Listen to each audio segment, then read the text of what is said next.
ข้าพเจ้าชื่อสุตสาบุษดีเป็นผู้ประสานงานโครงการ EBS ประจำแขวงจำปาสัก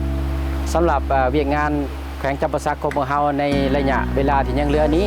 และทางแขวงจำปาสักของเฮาได้ขึ้นแผนซุ้มใส่เวียกงานฟื้นฟู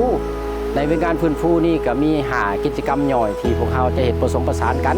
ตัวที่1นั่นเป็นเวียกสำรวจพื้นที่เพื่อไปคิดไล่เนาะปริมาณน้ำเสียคิดไล่อัตราไหลของน้ำหลังจากนั้นพวกเราได้เอาข้อมูลขึ้นไปแล้วและพวกเราจะได้เห็นกิจกรรมที่ว่าต้านเจือนก็คือเห็ดแบบไบโอเนาะเอนจิเนียริงหมายความว่าเอาก้อนขี้หินมาเห็ดต้านเจือนเนาะหลังจากอันนั้นแล้วพวกเราจะเริ่มลงมืออนามัยเนาะหลังจากอนามัยขี้เหงื่อออกจากตามหัวยางไปแล้วและเป็นกิจกรรมต่อไปพวกเราจะมีการปลูกต้นไม้เสริมตามเรียบสองผังของสนามหัวยางนี้เนาะเพื่อป้องกันและก็เห็นให้ต้นไม้เนาะปกคลุมบ่ให้ดินเจือนเนาะและหลังจากนั้นพวกเราก็จะมีการเฮ็ดกิจกรรมวางแผนนำใส่ที่ดิน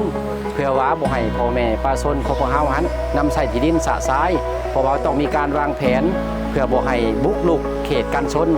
ในเขตกันชนนั้นพวกเราจะมีการปรึกษาหารือและก็วางแผนเพื่อปลูกต้นไม้อ้อมข้างเพื่อบ่ให้ดินเจือนและก็รักษาสนามหัวยางในขั้นตอนต่อไป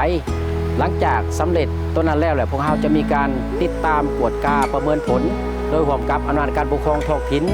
เพื่อจะลงมาติดตามว่าการปลูกต้นไม้ของพวกเราปริมาณรอดยังเหลือเท่าใด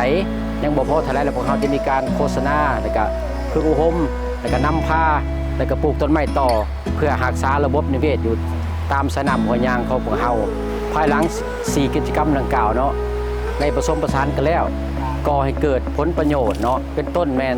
ระบบสายน้ำจะสะอาดขึ้นเติมปริมาณขี้เหงื่อลดลงเฮ็ดให้สัตว์ชีวนานาพันธุ์อยู่ในสายน้ำเติบโตและขยายตามธรรมชาติของมันเนาะและก็เฮ็ดให้ตะพังของพวกเขามีความมั่นคงเนื่องจากว่าพวกเขาได้มีการปลูกต้นไม้หรือปลูกหญ้ายึดสายดินไว้บ่ให้ดินเจือนไปหลายกว่าหั่นอีกอันนี้มีผลประโยชน์หลายสำหรับกิจกรรมที่พวกเขาจะได้วางแผนและก็ซุ้มใส่ในระยะเวลาขั้นตอนต่อไปนี้